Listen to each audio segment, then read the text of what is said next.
हुकूमत ने आम सारिफीन के लिए गैस महंगी कर दी, ताहम फर्टिलाइजर सेक्टर के लिए गैस पर सब्सिडी का ऐलान कर दिया।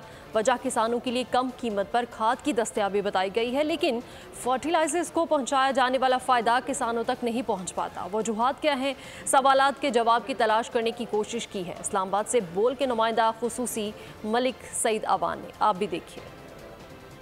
हुकूमत की जानिब से गैस सेक्टर के माली नुकसानात के खात्मे का मिशन सार्फिन पर अरबों का बोझ डाल दिया गया। साथ ही फर्टिलाइजर सेक्टर के लिए किसानों के नाम पर बड़ी सब्सिडी भी रख दी। खाद के लिए 45 अरब रुपए सब्सिडी देने का ऐलान किया गया है। निगरां वजीर तवानाई सैयद मोहम्मद अली का कहना है कि खाद फैक्ट्रियों को गैस पर जितनी सब्सिडी देते हैं, यूरिया की मद में इनसे ज्यादा सब्सिडी लेते हैं। तकरीबन पाकिस्तान की 85% फर्टिलाइजर कंपनीज को गैस मिलती है और उससे यूरिया बनता है किसानों के लिए।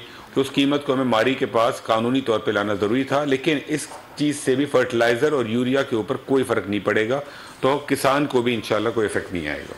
इक्तिसादी और तवानाई उमूर के माहिर आबिद सलहरी का कहना है कि ज़राअत पर किसान को कभी भी सब्सिडी नहीं पहुंच सकी। मरकजी सदर किसान इत्तेहाद उमैर मसूद का कहना है कि कंपनियों को सब्सिडी के बजाय हुकूमत बराह रास्त किसानों को सब्सिडी दी जाए। हम हुकूमत से ये गुजारिश करेंगे कि इनको कंपनियों को फर्टिलाइजर मैन्युफैक्चरर यूरिया मैन्युफैक्चरर्स को सब्सिडी देने की बजाय आप डायरेक्ट किसान को सब्सिडी दें। हुकूमत की जानिब से फर्टिलाइजर सेक्टर के लिए गैस पर सब्सिडी फराहम करने के हवाले से माहिरीन का मौक़िफ़ है कि कोई फर्टिलाइजर सनत नुकसान में नहीं जाती। देखना ये होगा कि क्या ज़राअत से मुंसलिक सनत को मिलने वाली सब्सिडीज का किसान को कोई फ़ायदा होता है या नहीं।